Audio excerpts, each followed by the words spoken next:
Hello everyone, welcome back to my channel. In this video I want to show you this Curious George Ozen voice box that was sent in to me for repairs by a viewer. And first off, I'm just going to show you some of the quotes that it has. We'll try and get all of them to play.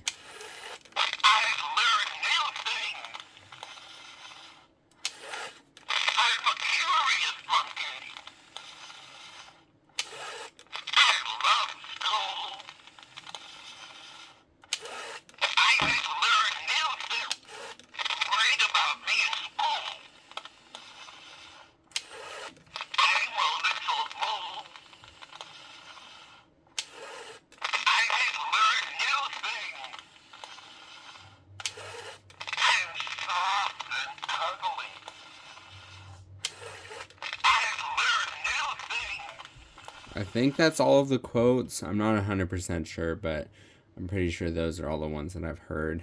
So this is about it. What it looks like on the outside. This is more of a primitive voice box than some of the others that I've worked on. I'll show you the inside. Just have 4 Phillips screws.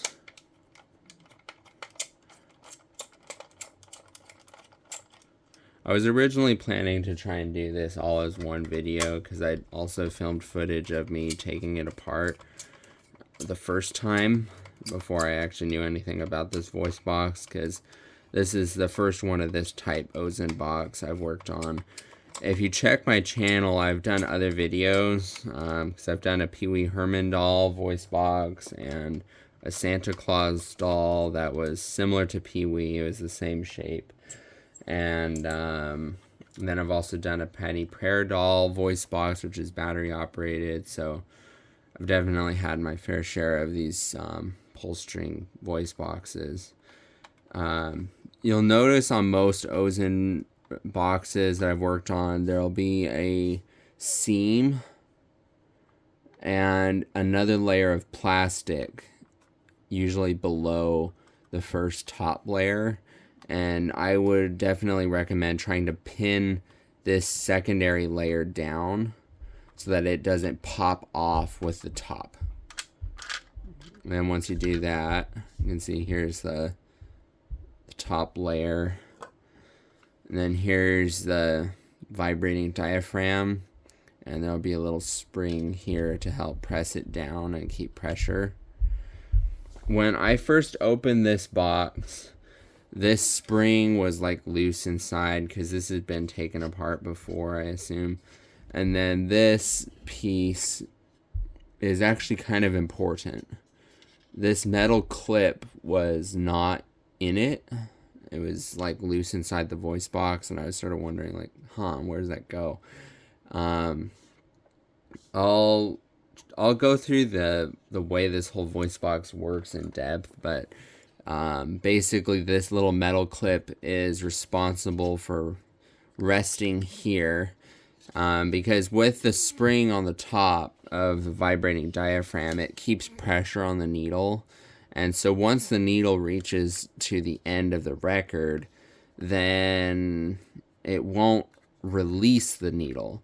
And so once you pull the string, it kind of creates tension on the string to pull it straight out. And so it lifts up on that little metal piece here. And that causes it to be able to release the needle. So without that, it was just playing one quote, and then I'd have to basically take it apart. Then you also want to make sure this little metal piece here, you don't lose it. It's just to try and help with the friction of the string so it doesn't get caught on any of the plastic. The reason why I say this voice box is more primitive compared to some of the others that I've worked on is because it does not have a speed regulator. On some of the others, there will be some sort of little either slider or something that looks similar to this that is used in conjunction with the rubber band underneath to actually slow down or speed up the record. This one does not have any such mechanism, and as such, it cannot be regulated speed-wise, so that the sounds that you were hearing is kind of the only speed I can get it to play. The only thing that might change that is if the rubber band is really worn out. This one seems to be fine, so I'm not going to really mess with it. The main thing with this one is the string was missing, or not missing, but like partially torn. This is the old string, and it is not long enough to get it to play a quote. Let me see if let me grab a tape measure quick.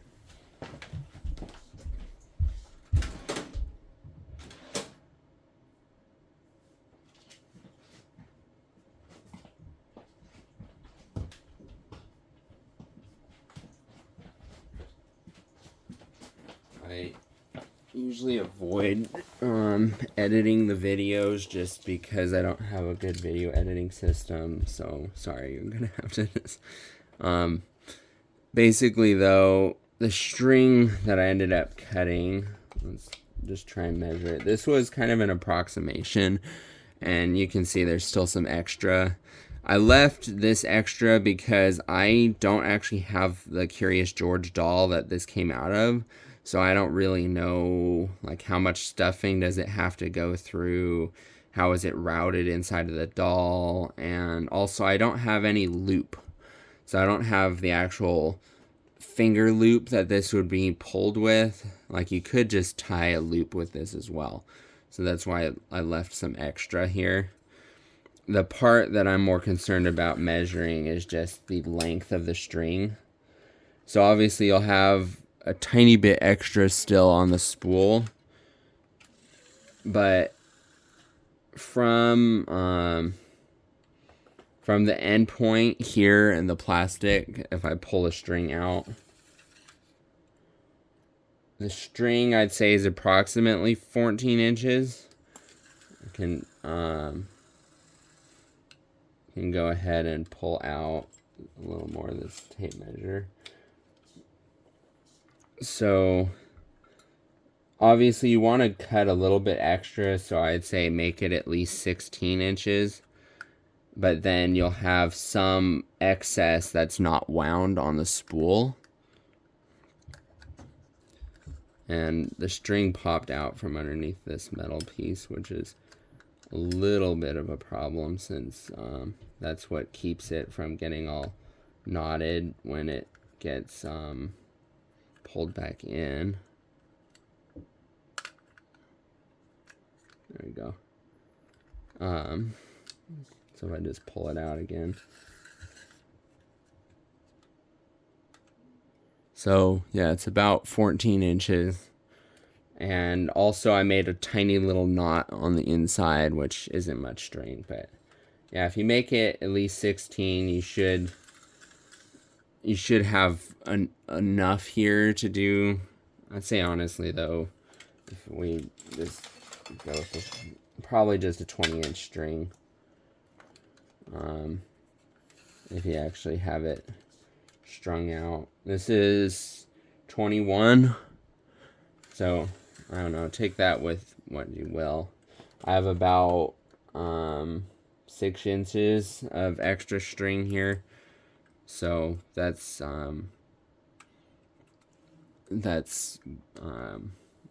I guess what I did. The string that was originally with it is about 9 inches, so definitely too short. Yeah, so that's how it looks. We'll go ahead and pop off the second layer here now.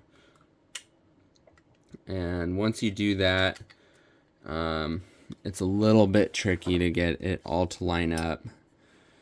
When I received this, I don't want this to come unraveled.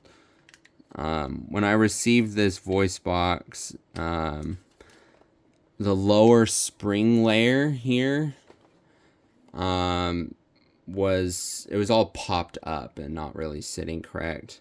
You want to keep this part and this spool there tensioned down as much as possible. If you have to open this, make sure that you don't let it pop up, because basically the spring is under constant tension between the main spool and the secondary spool where it normally sits, and then once you pull a string out, it gets it to spin onto this one, and then the spring will coil back. And so you want to make sure that doesn't get to pop up, because it was very, very hard to get it to sit back down. How I got it though, if this does pop up, here, let's just go ahead and I'll show you how to do it, just because I want to have a complete video. Don't lose that. So, it's a little piece for the string. So with this, I still don't want this to come unraveled. This can pop up, and one of the hard parts for me was making a knot small enough in here, because I didn't want it to cause any friction on this. It's not super necessary, but I just wanted it to be kind of professional. So like that. And then here you have the this is to basically get it to regulate speed. It still doesn't have a way for you to adjust the speed, but this will still slow it down. So that part is attached with a rubber band onto this disc. And we can go ahead and pop this up. You want to make sure this part stays in as well, if possible. Hoping this isn't going to be too bad. So you need to make sure that stays down in there, because once you're putting this back in, you can't forget and like, oh, guess this has to be in first. So you can pull this out though as well, and it has these little arms. The felt off of these little feet were coming off pretty bad, so I cleaned that out. And then here you want to leave the rubber band on, and the rubber band is approximately the size of this disc. It has a little bit of extra give, but that's about what you're looking at. And here's your spool. So you have your notch coming out that's looped in there, and then the spool is wound counterclockwise, so the string is wound this way around it, and so that'll pull the record this way and cause it to bend the spring back on itself.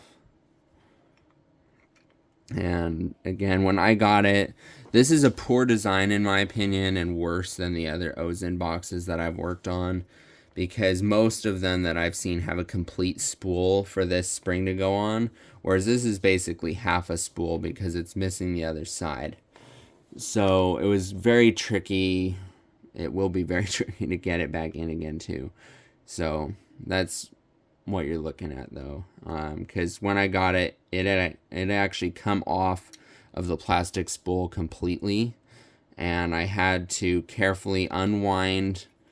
I just went ahead like this and wound it around the way the spring wants to go, versus bending it back on itself. So I wound it around the way the spring wants to go, and then spooled it off enough that I could get that piece back in here. So once you're sure you have this the spring in correct and the rubber band, everything's all situated, and you have this piece down in there, then you can proceed with trying to get this in. So you'll thread it on, and the problem is there's really no room for you to try and stick anything in here. And also there's these annoying plastic notches, which I don't really know why these are here. Maybe it's to help with tensioning, or maybe it's with the frame, but it's annoying nonetheless. and you pop this in, and then once it's in, you apply pressure gently and rock this back and forth to try and get that spool out onto its notch. Be gentle and careful with it, because you don't want it to randomly pop out or break the spring. And you just want to keep applying pressure, massage it out. This is what I did. You can try screwdriver or something else. I think that winding it a bit against itself, yeah. So winding it a little bit the way, so this would be counterclockwise. That puts force on the spring, and there you go, it's in there. So that's the trick. It took me a little bit to figure it out. Then I have to find my tool that I used for the rubber band. I ended up using this plastic syringe because it for sure won't damage the rubber band. You could also use dental tools, but there was enough give on this rubber band to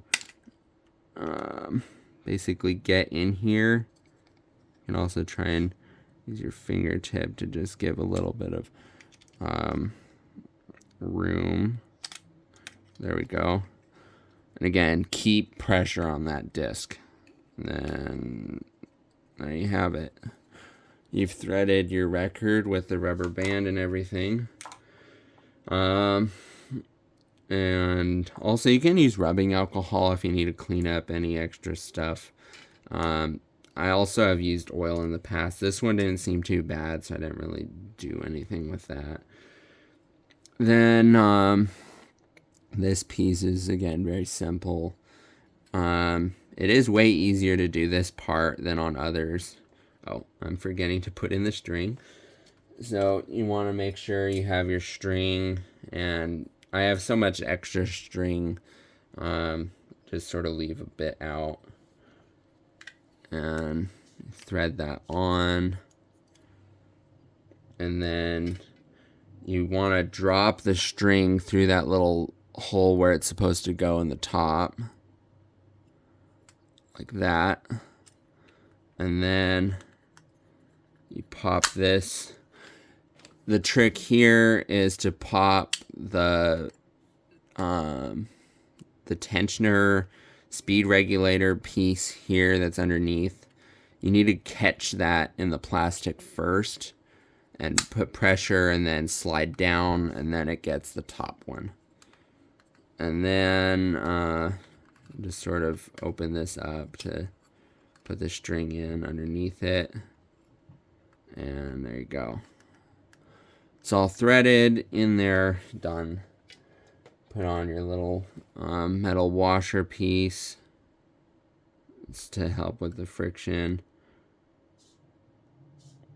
And if I pulled that out, it's my fault. Put that back underneath. Put the string over there. There you go. So it's all put in correct, and then you just rest this piece on these little tabs that are here.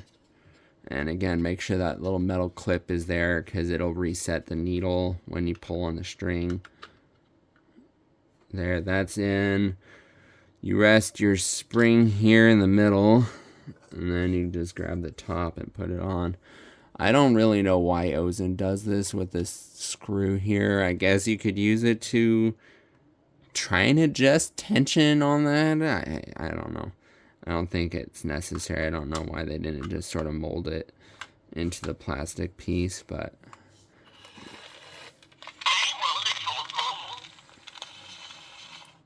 so there you go. It's back put together. Definitely once each voice box that I do is a little different, and once you figure out the trick to assembling it, it's way easier. Because I filmed like an hour of footage of me trying to get in the record the first time. So knowing that little soft wiggle method is really helpful for this one. So that, just go ahead and put the screws back in, and then you're done. The thing I want to mention though is the string. So once I get this screwed together so that I'm not worried about it just randomly popping apart, there you go. I'll put in the other two off camera. This is the string I ended up going with. I don't have any brand affiliation or anything with them. It seems like this is a decent cord. I just got this off Amazon for like $10, I think, for this huge spool. Obviously, I don't need 125 feet, but this is just what I thought would work and seemed easy to just purchase. I don't know if anyone in the comments has like used a different string that's more, I don't know, better or worse. This one seems to be fine. The spool, I'd say, on this one is pretty small, and the quotes aren't that long. So this string still worked fine, even though it's thicker than the original. If you compare it to the original, this one is very thin. It's also not a round string on this one. This is a flat cord. And then this is a round cord that's thicker. I'd say it's about twice the size. That being said, if you have a larger spool that has longer quotes, this string might not be ideal. If you need to put more on the spool, it might be too much and it might clog it up. This still fits, I'd say, perfect. Even though it's bigger, there's still a lot of wiggle room here in this hole for it. It's not like I'm forcing it through. And it still works with the little needle reset piece. Like, it's not so thick that it constantly de-threads the needle or something. So all in all, I'd say this cord worked perfect. It's a little thicker, and the knot also on the inside of the spool though was a problem. Because again, since it's thicker, I can't make such a tiny little knot. But I took advantage of the fact that this cord melts nicely. So in the end, what I did is I just took a lighter and you go ahead and melt it until you have a nice little blob. If the camera will focus. Until you have a nice little blob on the end to kind of act as a knot. You have to let that dry. I made it thicker than this, but still, that's what I ended up doing. Because on some voice boxes, when you pull the string out, it actually moves the record down. I think I saw one that was that design. It's been a while since I've worked on the other pull string doll boxes, but it pulls the record down and then resets. Or so you might just have to be careful that if your string is so thick that it's causing rubbing on the main shaft, it might be a problem.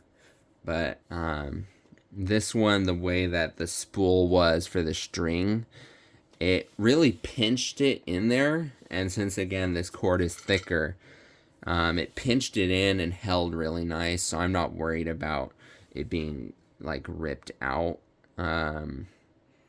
Because since it's an older toy now, I don't think you're going to be giving this to, like, a little child who's really yanking on it ruthlessly. So even then, I think it would be fine. But yeah, it's all fixed, and that's that's everything I have to say on this voice box, I think. And hopefully this video will be helpful to you if you're working on it. And hopefully it's not too long-winded. So got it done in 25 minutes. So I'd say that's pretty good for just general information. You can see how it tears apart. So hopefully this helps, and let me know if you have any questions or comments. I do take requests on fixing these, because this one, as well as the past like 4 voice boxes, have been sent in to me by viewers, and I really appreciate it because I get to experience taking this apart and figuring out how it works. I always enjoy having that aspect of getting to see it and figure out how it goes back together. So yeah, as long as it's not too in shambles. I can't ever guarantee that I'll be able to fix something, but you can always send it to me, and I have an email as well as a text in my YouTube about info, and you can reach out to me there, and we can coordinate on where shipping stuff. I'm located in Washington State, so like these aren't too heavy or anything, so it's usually not too bad to pay for shipping, because basically I'm happy to look at an item and evaluate it in person, because I can't always say for sure over text or email if I can fix it, but I'm always happy to take a look in person. And if I cannot fix it, I won't charge you, because I don't want to charge you a bunch if I can't fix something, so, or at least make it more improved than the condition that you sent it to me in. And then I'll just charge accordingly for however much time I spend on it. So anyway, thanks for watching, and feel free to reach out and stay tuned for more videos.